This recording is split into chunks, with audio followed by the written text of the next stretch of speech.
Now, Republicans are trying to figure out what's next after many of them refused to convict former President Trump in his second impeachment trial. Just 7 Republicans voted with Democrats to convict the former president of inciting the January 6th insurrection on Capitol Hill. Some have already faced backlash from within the party.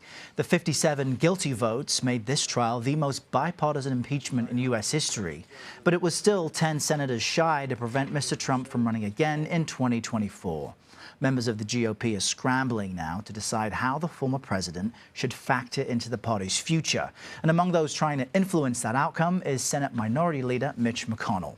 He did not join his colleagues in voting to convict the former president. However, the GOP leader is attempting to distance Republicans by condemning Mr. Trump's actions.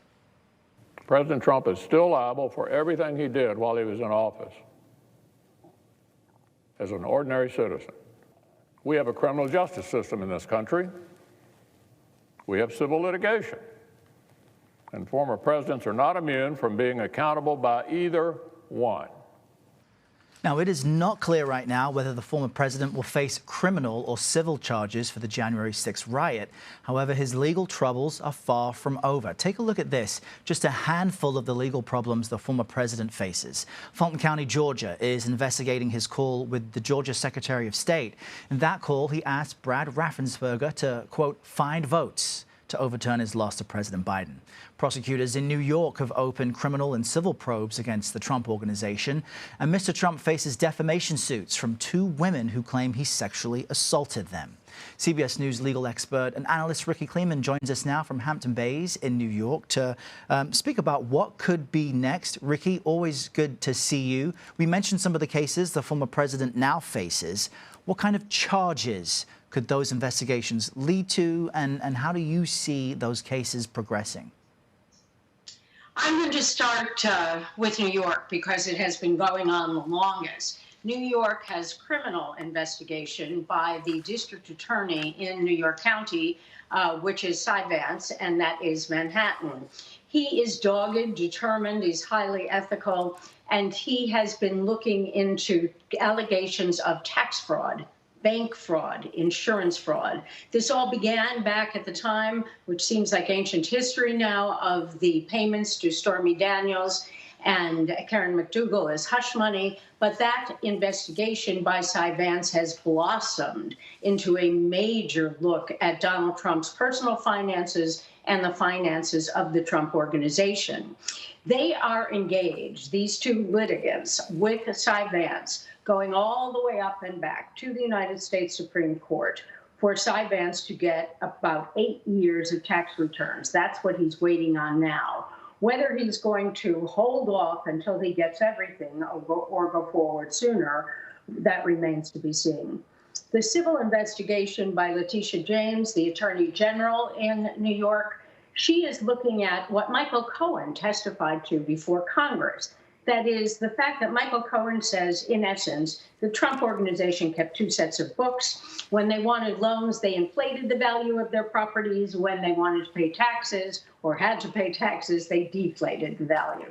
So that's New York. That's moving apace. Meanwhile, the case I say to watch is in the District of Georgia, which is called Fulton County, that surrounds Atlanta.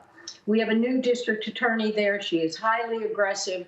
She is determined to look into not only that infamous phone call in January by Donald Trump to the Secretary of State, Brad Raffensperger, but she's determined to look at the entire panoply of calls and other interference. And what she's looking at in terms of the law is what we call solicitation to commit election fraud, conspiracy to commit election fraud, and the intentional interference with the lawful duties of someone involved in the election system. Those could be felonies, those could be misdemeanors, depending on how they're charged. But Errol, the thing to really see if she is going to go for the gusto is she is unafraid of going forth with a racketeering prosecution because she's done that already with educators. So will she go that far with a former president and his associates, that is Lindsey Graham, Rudy Giuliani, and others? Well, that remains to be seen. But my eyes are looking wide at the month of March. That's pretty incredible. We've talked about New York and Georgia, but we haven't mentioned Washington, D.C. Federal prosecutors there have said no one's above the law when it comes to investigating the January 6th terror attack, including Mr. Trump himself. Do you anticipate any charges being laid out there stemming from the impeachment trial specifically?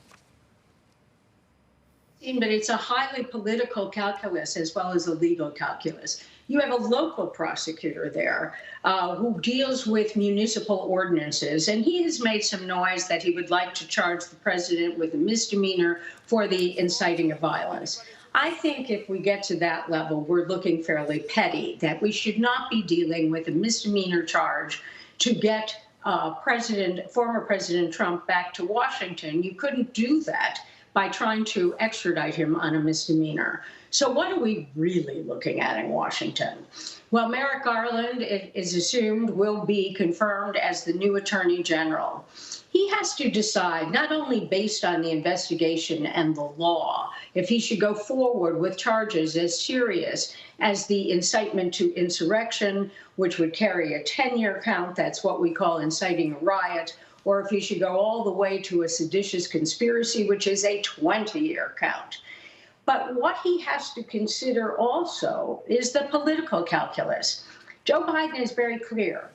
He is going to be independent from the Department of Justice. That is, Merrick Garland, as the Attorney General, will make these decisions on his own with, of course, conversations within the Department of Justice.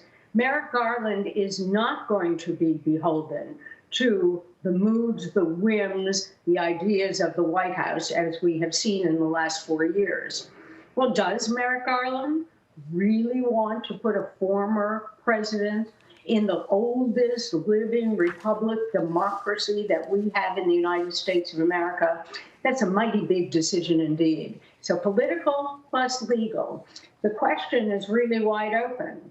But it's a situation where Merrick Garland doesn't live in a cave. He has been here. He knows what Joe Biden has said in the past about democracy does not go after its past opponents and throw them in jail as they would in a banana republic. So does that enter his mind? I'm sure he cannot divorce himself from that sentiment. Certainly no shortage of angles into the post-presidency life of Donald Trump. Rikki Klieman, thank you so much. Good to see you, Era.